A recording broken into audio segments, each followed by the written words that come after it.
Who was the victim today?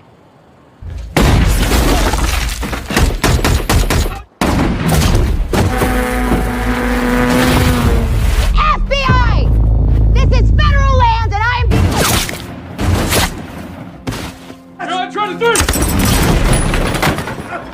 Jane! Get away from the door! Pada awal film, terdengar suara seorang gadis membaca puisi, mendeskripsikan keindahan dunia yang dipenuhi pepohonan dan padang rumput yang indah. Tetapi puisi itu bertentangan dengan apa yang ditampilkan, karena di malam yang gelap dan dingin di sebuah padang salju, seorang gadis dengan panik berlari tanpa alas kaki. And when I find myself frozen in the mud of the real. Keesokan hari di wilayah reservasi Indian Wind River, seorang pria yang berkamuflase di antara semak belukar dan salju tengah memburu sejumlah serigala yang mengintai hewan-hewan ternak. Pria ini bernama Cory, seorang pemburu yang bukan merupakan warga Indian setempat. Cory kemudian pergi ke kota Lander untuk mengunjungi mantan istrinya yang merupakan penduduk asli Amerika. Meskipun sudah bukan pasangan suami istri lagi, mereka masih memiliki hubungan yang baik. Jadi tujuan kedatangan Cory adalah untuk menjemput putra mereka yang bernama Casey, lantaran ibunya akan pergi keluar kota selama beberapa hari. Figure I'd take Casey by to see your folks. Don't let Casey out of your sight on the res. Just be careful on the road, okay? Dari situ Cory mengantarkan Casey ke Wind River untuk menemui kakek dan neneknya, karena kebetulan Cory mendapat panggilan dari mantan mertuanya tersebut. Kakek Casey memberitahu tentang predator yang memangsa salah satu bantengnya, sehingga meminta bantuan Cory yang merupakan petugas dinas perikanan dan satwa liar untuk memburu predator itu. Saat dibawa ke lokasi, Cory memperhatikan jejak kaki yang ada di tanah dan mengetahui kalau predator yang dimaksud adalah induk singa dan kedua anaknya. She got both of last year's kids with her. She's teaching them on livestock.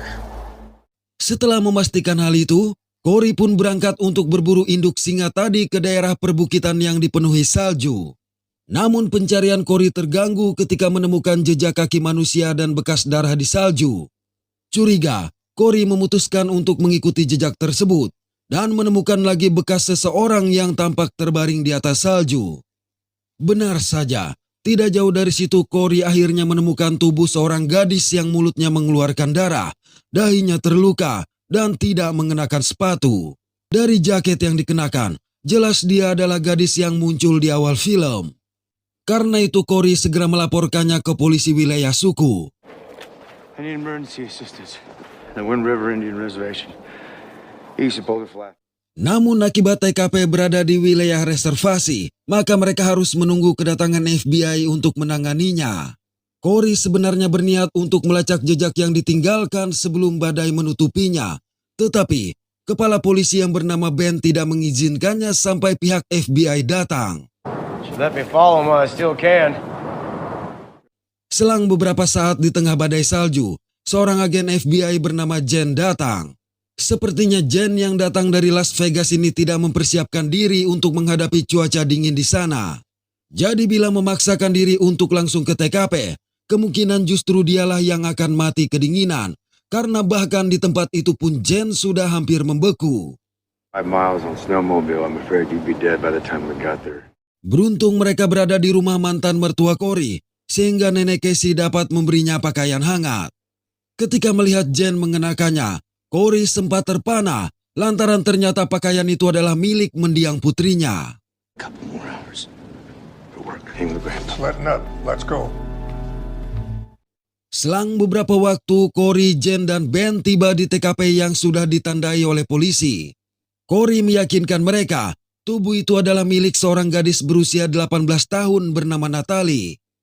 Saat memeriksa tubuh Natalie, Jen memperhatikan noda di celananya, menyebabkan dia menduga Natalie juga telah diperkaos. Oleh sebab itu, Jen bertanya kepada Cory tentang dari mana Natalie kemungkinan berlari.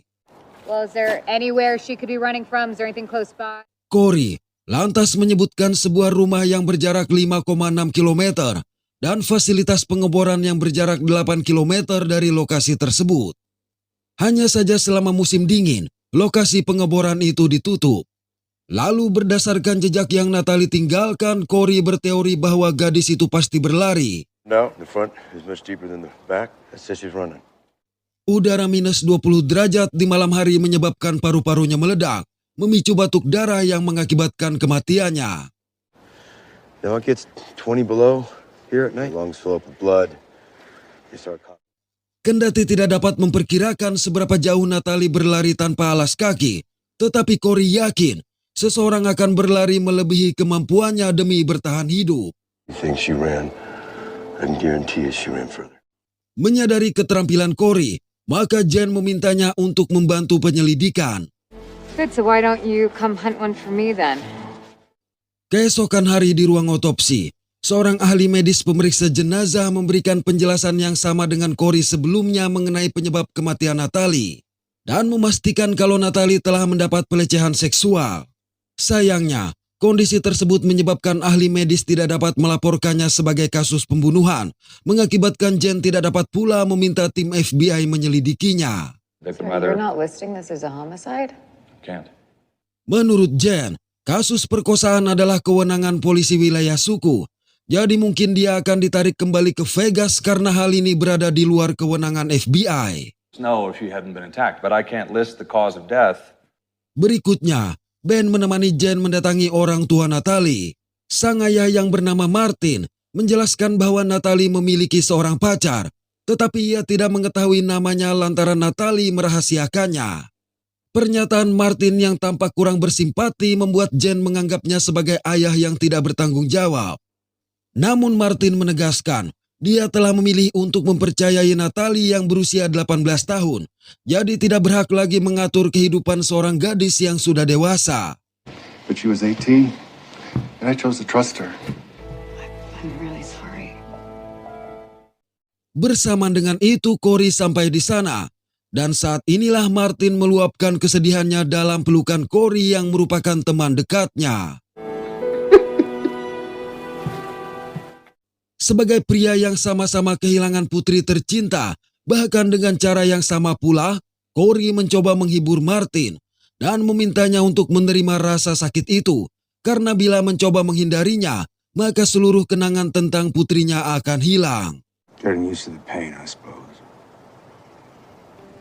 You remember all the love she gave. Martin lalu memberitahu putranya sekarang tinggal bersama pemilik rumah yang berada paling dekat dengan TKP dan menduga si pemilik rumah terkait dengan kematian Natalie. Lantas mengetahui Corey terlibat dalam penyelidikan, Martin memintanya untuk membalas kematian Natalie. If you find out who did this, I really stand. Setelah pertemuan tersebut, Corey, Jen, dan Ben pergi ke rumah yang berjarak paling dekat dengan TKP. Di halaman, Corey melihat jejak motor salju yang mengarah ke perbukitan, menambah kecurigaannya. Selagi Corey berjalan mengitari rumah, Jen dan Ben mencoba mengetuk pintu dan disambut oleh pria bernama Sam yang merupakan pemilik rumah. Manakala mereka bertanya tentang keberadaan adik Natalie yang diketahui tinggal di sana, Sam malah mengeluarkan semprotan merica dan langsung menyemprot mereka. Sementara itu, dua orang pria berniat kabur melalui pintu belakang, tetapi dengan cepat Corey menghajar mereka menggunakan skop. Di depan, sembari menahan sakit, Jen mendobrak pintu dan dengan pandangan buram berusaha mencari Sam hingga tiba-tiba. Naas, tembakan yang Sam lepaskan malah menyebabkan dirinya berakhir terkena rentetan timah panas dari Jen. Kemudian di luar, terungkap bahwa salah satu pria yang berhasil Corey lumpuhkan adalah anak Martin yang bernama Chip. Saat mereka bertanya mengenai Natalie, Chip tidak sengaja mengatakan kalau Natalie tinggal bersama seorang pria kulit putih. Dan ketika mereka memberitahu tentang apa yang telah terjadi dengan Natalie, sontak Chip tidak dapat menahan air matanya, menyiratkan bahwa para pecandu yang ada di rumah itu tidak mengetahui apa-apa. Because I found her raped and killed right over there, son. No. Setelah itu, Corey menunjukkan bekas jejak motor salju yang ia lihat sebelumnya kepada Jen. Menurut Corey, Jejak itu mengarah ke perbukitan tempat tubuh Natalie ditemukan. Namun yang aneh, tidak ada jejak kembali. Dia menyimpulkan pelakunya tidak berasal dari rumah Sam, jadi mengajak Jen mengikuti jejak tersebut sebelum tertutup salju. We should go while I still can.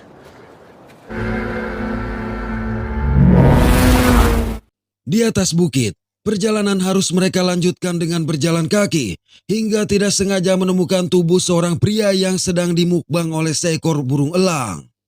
Penemuan ini terpaksa segera mereka laporkan. Malam harinya di rumah Sam, Ben memberitahu bahwa Chip menolak menyebutkan nama kekasih Natalie dan lebih memilih untuk masuk penjara. Karena itu Cory mencoba berbicara kepada Chip yang telah dia kenal sejak Chip masih kecil. Akhirnya Chip mengungkapkan identitas pacar Natalie yang bernama Matt. Sepengetahuannya, Matt adalah petugas keamanan di fasilitas pengeboran dan seumuran dengan Cory. Yeah, the motherfucker was almost as old as you. Matt something. He works security on one of them drill sites. Setelah mendapat informasi tersebut, Cory menyampaikannya kepada Ben. Mendengar itu, Ben meminta Cory menemani mereka ke fasilitas pengeboran keesokan harinya. Cory tidak menolaknya, tetapi menunjukkan kalau dia memiliki rencana berbeda. Belakangan malam itu, Jen mampir ke rumah Cory dan memberitahu perihal identitas mayat pria yang mereka temukan, yaitu Matt, kekasih dari Natalie. Dengan terungkapnya identitas Matt, maka tuduhan tidak mungkin lagi tertuju padanya. Kemudian di dalam rumah, Jen melihat foto putri Cory yang bernama Emily. Cory lantas menceritakan kisah memilukan yang menimpa Emily, kisah yang sangat mirip dengan yang Natalie alami. Jadi 3 tahun silam, Cory yang kala itu berprofesi sebagai pedagang baju, bermalam bersama istrinya di sebuah hotel lantaran terjebak badai salju, sedangkan Emily menemani Casey di rumah. So we had Emily look after Casey, who was 5. Rupanya kesempatan itu Emily gunakan untuk mengundang teman-temannya ke rumah. Sayang, yang datang tidak hanya teman-teman Emily, tetapi juga sejumlah orang tak dikenal. Lalu keesokan paginya, Cory menerima telepon dari Natalie yang merupakan sahabat Emily, mengabarkan kalau Emily menghilang. Saying that Emily was missing. Beberapa hari berikutnya, tubuh Emily ditemukan 32 km dari rumah mereka dan sudah tercabik-cabik oleh serigala. Sampai kini, pelaku pembunuhan terhadap Emily masih menjadi misteri. Kejadian tersebutlah yang memotivasi Cory menjadi seorang pemburu, mungkin untuk berburu serigala yang memangsa putrinya, atau mungkin juga untuk memburu kemungkinan pembunuhnya. Some 20 miles from our house, because the coyotes got at her pretty good. Hal ini pun mendorong Cory membantu Jen mengungkap pelaku pembunuhan terhadap Natalie, agar di kemudian hari, kejadian serupa tidak terjadi lagi. Keesokan hari, Cory kembali ke tempat penemuan tubuh Matt, guna menelusuri jejak motor salju yang ia lihat sebelumnya. Sedangkan Jen dan Ben bersama sejumlah polisi memutuskan pergi ke fasilitas pengeboran. Sampai di bukit, Cory menemukan lagi jejak induk singa yang memangsa banteng mantan mertuanya. Oleh karena itu ia mencoba mengikuti jejak tersebut. Sementara itu, Jen dan para polisi yang tiba di fasilitas pengeboran disambut oleh kepala penjaga keamanan. Ketika ditanya tentang keberadaan Matt, dia mengaku tidak mengetahuinya karena Matt menghilang sejak bertengkar dengan pacarnya sekitar 3 hari yang lalu. No, he got in a fight with his girlfriend a couple of days ago. Hanya saja, Jen merasa curiga melihat lebam di wajahnya serta di wajah personil lain yang datang kemudian. Namun mereka mengaku lebam tersebut disebabkan oleh terbentur dahan pohon saat sedang berpatroli menggunakan motor salju. Jen selanjutnya meminta izin untuk memeriksa trailer milik Matt. Jauh di atas bukit, Cory akhirnya menemukan induk singa dan kedua anaknya yang sedang berlindung di dalam sebuah lubang. Alih-alih menghabisi ketiga hewan tersebut, Cory memutuskan untuk mengampuni mereka. Ketika tidak jauh dari situ dia melihat lagi jejak motor salju. Manakala menggunakan teropongnya, Cory pun mengetahui kalau jejak itu mengarah ke fasilitas pengeboran, menyiratkan bahwa penjaga keamanan membawa tubuh Matt ke bukit dan sengaja mengelabui petugas dengan meninggalkan jejak motor salju melalui rumah Sam, si pecandu yang sebelumnya tewas dalam baku tembak melawan Jen. Sementara itu dalam perjalanan menuju trailer Matt, Jen yang masih merasa curiga mencoba memancing reaksi penjaga keamanan dengan mengatakan bahwa Natalie masih hidup dan telah melaporkan kasus hilangnya Matt. His girlfriend filed a missing persons report. Well, how can that be? I thought you guys... Ternyata, kepala penjaga keamanan memberikan reaksi yang mengejutkan, yaitu mengaku mendengar dari radio bahwa mereka telah menemukan mayat Natalie. Mendengarnya Jen menjadi semakin curiga, lantaran identitas mayat yang ditemukan tidak pernah disebutkan di radio. Remember using her name. Saat itu, tiba-tiba seorang polisi menyadari kalau para penjaga keamanan mengelilingi mereka, sehingga ketegangan terjadi. Namun sebagai agen FBI, Jen adalah satu-satunya petugas yang memiliki wewenang di daerah reservasi tersebut. Jadi dia meminta mereka semua tenang dan menurunkan senjata. FBI! This is federal land and I am the Take your hands away from your weapon. Begitu kondisi mereda, perjalanan menuju trailer Matt kembali mereka lanjutkan. Corey, yang tidak berhasil menghubungi Ben untuk memperingatkan mereka, terpaksa menyiapkan senjata dan mengatur posisinya di kejauhan. Ben, copy? Di trailer, Jen mencoba mengetuk pintu, di mana tiba-tiba adegan beralih ke malam sebelum kejadian. Malam itu, pria bernama Matt membukakan pintu untuk Natalie yang datang berkunjung. Di tengah pembicaraan, tanpa diduga rekan-rekan Matt memasuki trailer, jadi Natalie segera menutup sekat pembatas. Namun karena sempat melihat kehadiran Natalie, pria bernama Pete segera membuka sekat tadi dan mulai menggoda keduanya. Rekan-rekan lain termasuk kepala penjaga keamanan yang menganggap Pete hanya bercanda, dengan enggan mengajaknya pergi, memaksa Matt mendorongnya keluar. Tetapi tampaknya Pete menjadi serius dan menyerang balik, sehingga Matt harus menghajarnya. Hal ini menyebabkan rekan-rekan lain menahan Matt, sehingga kekacauan pun terjadi. Malang, kepala penjaga keamanan menghajar Natalie dan Matt menggunakan besi hingga terluka dan pingsan. Tidak hanya itu, ketika siuman, Natalie mendapati dirinya sedang digagahi oleh Pete. Tapi Matt yang juga siuman, sekali lagi menyerang Pete dengan tenaga yang tersisa. Menyaksikan Matt dihajar habis-habisan, Natalie yang tidak dapat berbuat apa-apa terpaksa harus segera kabur. Dan dari situlah momen yang ditampilkan di awal film, saat Natalie mati-matian berlari menyelamatkan diri di tengah salju yang mengakibatkan kematiannya. Kembali ke masa sekarang di mana Jen masih menggedor pintu, ketika tiba-tiba Ben memperingatkannya untuk menjauhi pintu. Jane, get away from the door! Alhasil, baku tembak antara penjaga keamanan dan polisi tidak dapat dihindari.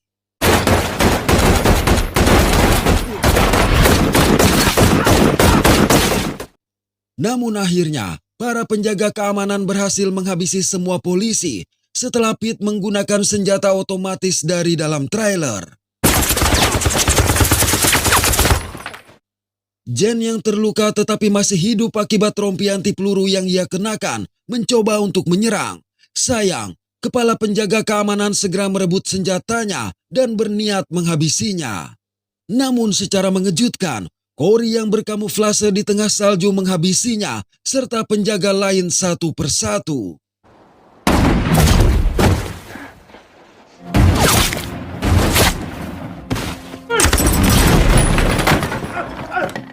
Melihat semua rekannya tewas, Pete segera melarikan diri.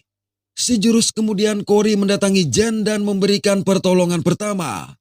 Corey mengatakan kepada Jen bahwa dia akan memburu Pete, tetapi tidak untuk menangkapnya, melainkan menghabisinya.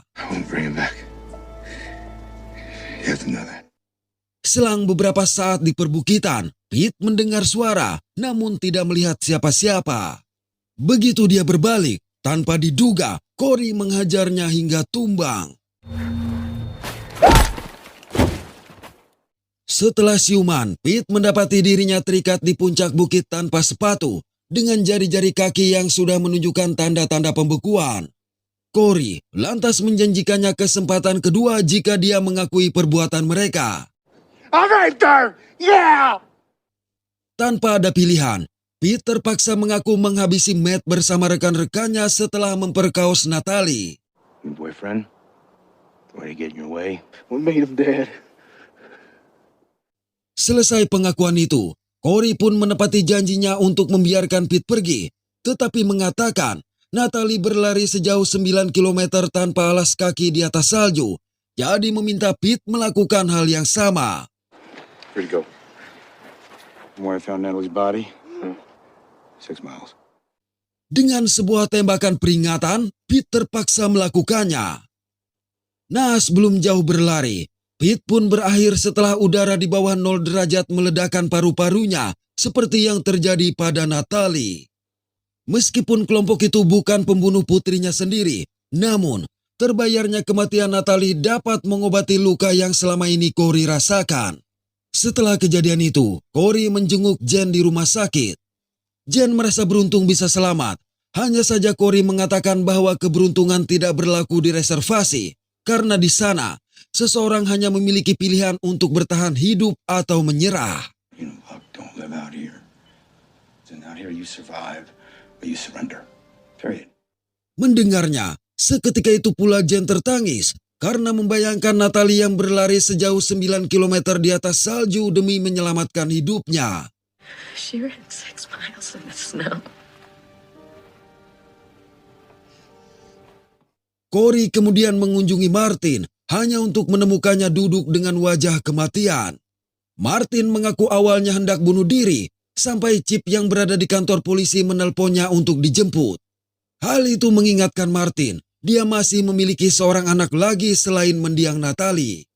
Untuk membuat Martin lebih tenang, Corey mengungkapkan bagaimana semua pria yang bertanggung jawab atas kematian Natalie telah ia eksekusi. Corey juga memberitahu pria yang menodai Natalie mati dengan merintih.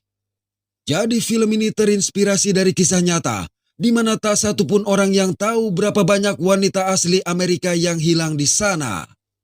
Oke, terima kasih sudah menonton sampai pada akhir konten ini. Mohon maaf atas ketidaksempurnaan dari kami. Semoga terhibur dan sehat selalu. Mantap.